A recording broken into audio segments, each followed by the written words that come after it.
Hi, everyone. Welcome to Kitchen Conversations. I'm Representative April Berg, and welcome to my kitchen. It is a fantastic Tuesday, and I have a fantastic guest with us today to talk about something very important, very top of mind, community resiliency. I am so excited that today we have Brandy Donaghy, who is running for Snohomish County Council. She is an amazing community educator, a volunteer, a Navy veteran. I'm telling you, she is the perfect person to talk to about community resilience. So I'm going to pass it to her to tell you just a little bit more about some of her amazing experience. Brandy, welcome to my kitchen. Thank you. Hi. So I'm a Snohomish County homeowner, parent, volunteer, and Navy veteran. I do community education in emergency preparedness. I volunteer for a number of different organizations. There is a lot of focus on emergency preparedness because that is something near and dear to my heart. And I am here today to talk about resiliency, community resiliency, and how that relates to where we are and where we need to be moving forward. That is so fantastic. And Brandy, sometimes I listen to you, I listen to your resume, and I get tired. You have done so much. The Navy veteran thing, I just got to ask you, what did you do for the Navy exactly? Because I'm not a vet. I've got a lot of veteran family, but what exactly did you do for the Navy? So I was in aviation ordnance. That meant that I built, maintained, and loaded bombs onto aircraft. Stop. Wait. Did you say you loaded bombs? Yeah. Wow. Yeah, and we would also launch the aircraft, arm and de-arm the weapons. Wow. It was a lot of fun. It was really kind of very interesting because it was part of a test organization, which meant that there was a lot of learning involved, which was a lot of fun. Yeah. I worked with FA-18s and A-6s, and this was before the Super Hornet, which kind of dates me, but yeah. No, it's okay. It's all good. I want everybody to kind of like let that sink in that Brandy used to load bombs for the Navy. So when we're talking about community resilience, when we're talking about, when I thought about who should I talk to, who can I have in my kitchen, who can I share a cup of coffee with to talk about more resilient communities, this is why I asked Brandy to come here today, because she really does have the experience, because it's not just that veteran experience, but you are working for a national disaster relief organization that really does resilience training. And when I says resilience training, that's you, right? Like that's who you go out to and you call and you talk to communities about safety and preparedness. So yeah. I guess awesome. Like to start as a volunteer, I go out. As a volunteer, work for them, but I work for free. Yeah. Well, it's all good. I know when we pick up the phone to say help and teach us how to be better at what we're doing, Brandy's at the other end. Yeah, for sure. Well, I tell you, so let's start this conversation with community, because I think that means a lot of different things to a lot of different people. You live in an incredibly diverse part of our county. And when I say diverse, it's very suburban, it's very rural. And so from your vantage point, from your viewpoint, what is community?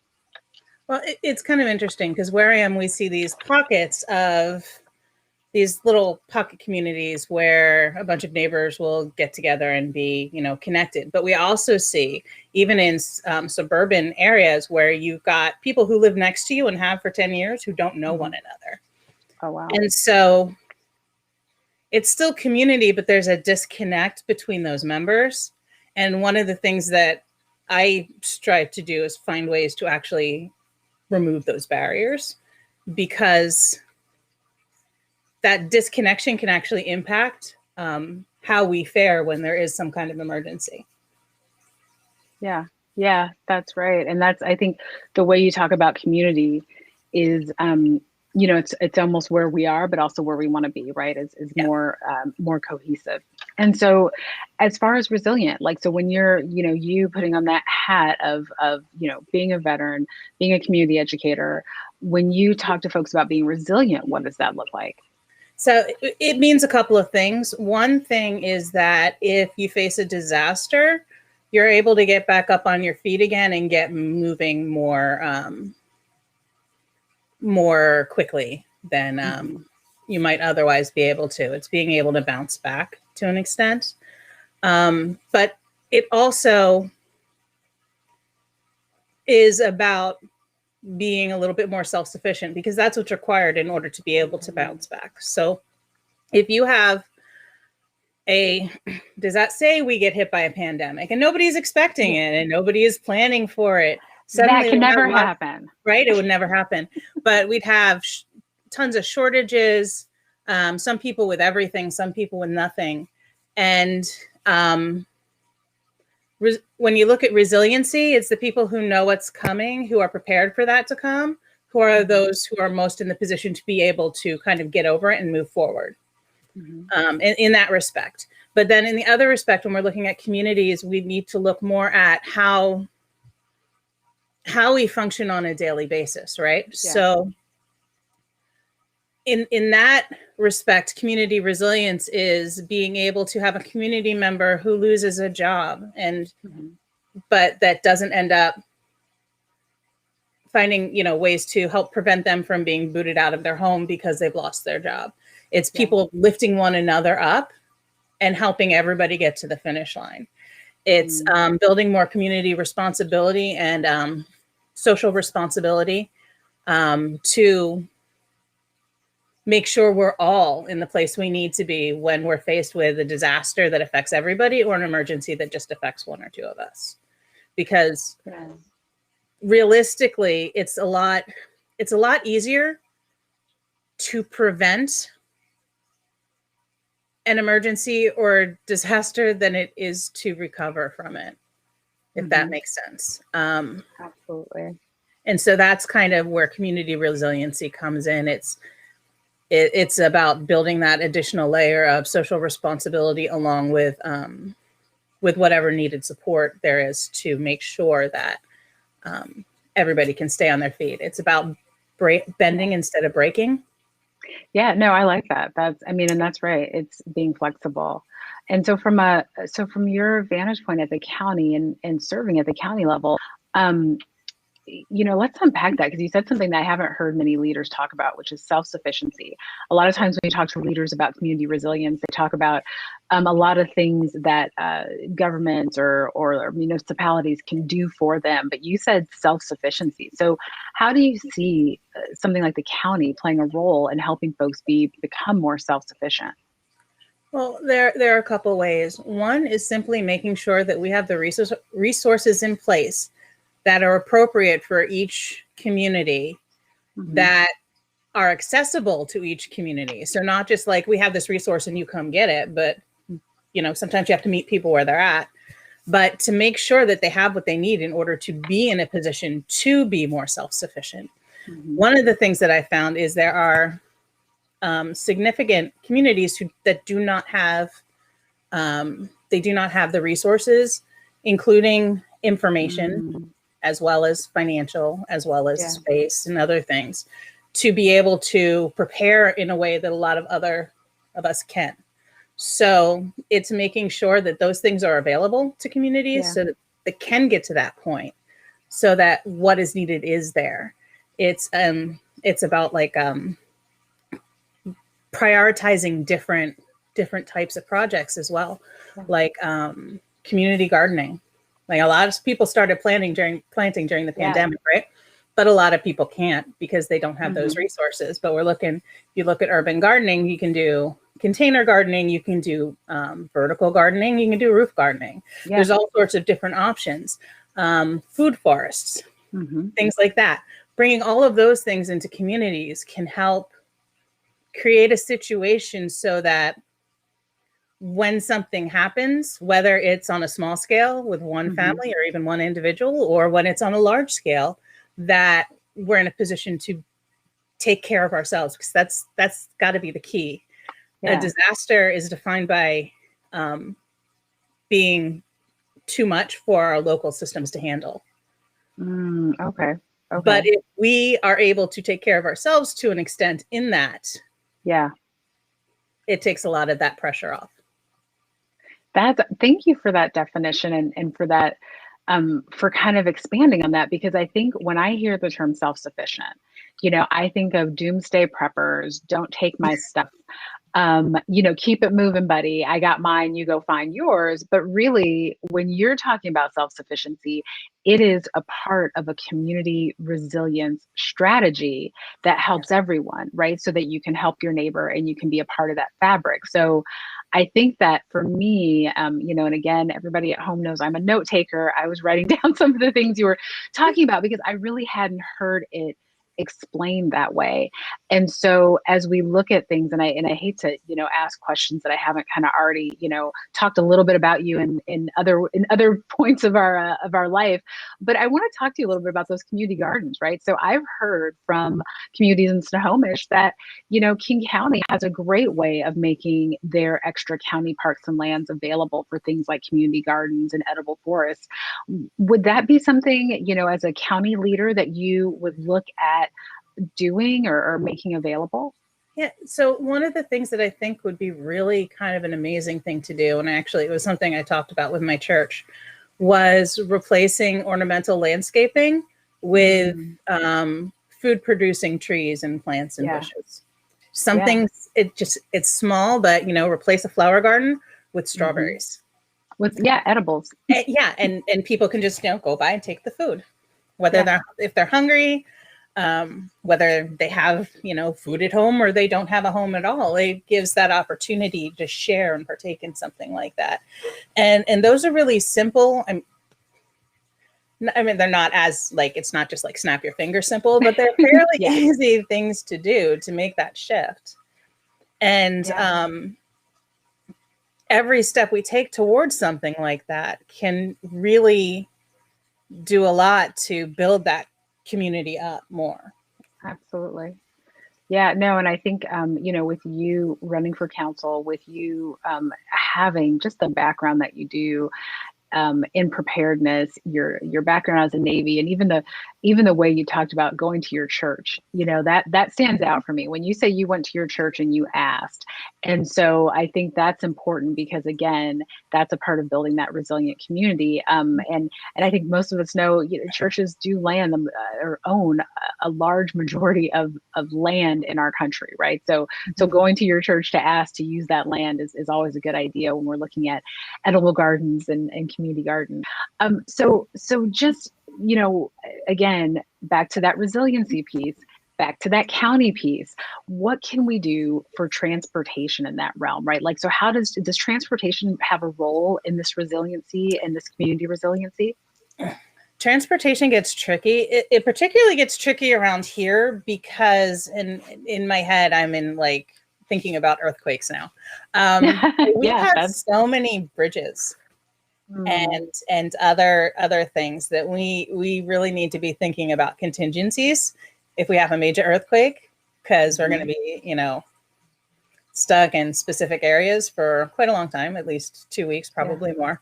And I think we do need to be taking that into consideration when we're talking about transportation and such.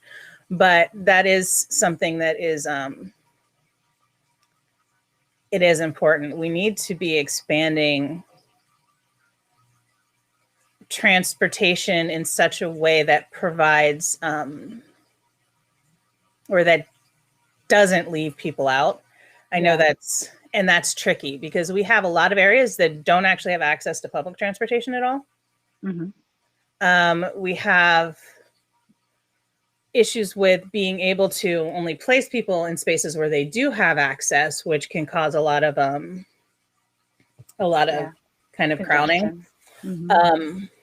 But one thing that's kind of fun with the whole, being more resilient and more self-sufficient can also be needing to not go as far if you've got everything you need right there. So it's kind of one of those things that kind of work together. I know Yeah, I'm no, not describing it the best way. no, I hear you. I think about, when you're small and a small kid, right? And you're playing with your I just think about Richard Scarry books, right? Where they have the Mhm. towns and the different townspeople and the way you put them together, but you do that with like your Legos and you kind of create this town and you have a town center and you've got your grocery store and your baker and your everything right there where you need it. And I think that's what I'm hearing you say, that the more kind of close together woven fabric where you have centers of places to get what you Yep. need, it becomes more resilient. So and I think the transportation piece is key, and it is complicated. And I think you're spot on to point out the fact that we are living in earthquake territory, and that's another reason to be resilient as a community. And I think, I always, these conversations are just always amazing with community leaders about different topics. But one of the things that I was most excited when I learned you were coming on the show was to ask you about your moonshot for community resiliency, because I think this topic lends itself so well to moonshots. And so that moonshot being the thing that seems impossible, but is completely necessary. And when we talk about resiliency, that's completely necessary, because as I, ha-ha'd our way through the first part of this episode saying, who knew a pandemic was coming? It's clearly not a ha-ha moment anymore, right? Yeah. We're here, we're in it, we're living it. In fact, the show was created because of the pandemic, because I couldn't have you into my kitchen physically. So Brandy, what's your moonshot for community resiliency, the way you see it? Well, I think there are two things, and they're kind of very different. One is making sure that we actually do have the supplies we need in the spaces that we need them, which means local repositories of supplies. But in my moonshot would also have that tied in with our supply chains. Yeah. To ensure that we're not, building up a building with a whole bunch of stuff that's just going to go bad. By including it in our supply chains, we avoid that. We ensure that we've always got what we need, and we also ensure that it's always still usable. So there's one. And the other is looking at communities and figuring out ways that we can increase that green space and that opportunity to provide food and such, even in communities that don't have a whole lot of it, without falling into the trap of gentrification and without taking away that ownership and that sense of belonging in communities where that so often can happen. Yeah. No, thank you for that. And I'm glad that you brought up the supply chain piece, because that piece, as we know from car manufacturing on down, just in time has become kind of the mantra for so much of our business and in our entire supply chain, be it for food or car parts. And that really didn't do us a lot of good in the pandemic, because to your point, you had, kind of a hoarding mentality on some places, and other places the chain just couldn't keep up. So I love that idea of having your supply chain actually be robust enough to meet fluctuating needs that occur during an emergency. So that's kind of cool. That sounds like you know what you're talking about, Brandy. It sounds like you're the one I should be talking to about community resilience and planning. So I can see why you do the job you do. That's awesome. Yeah, sometimes I tend to geek out a little bit.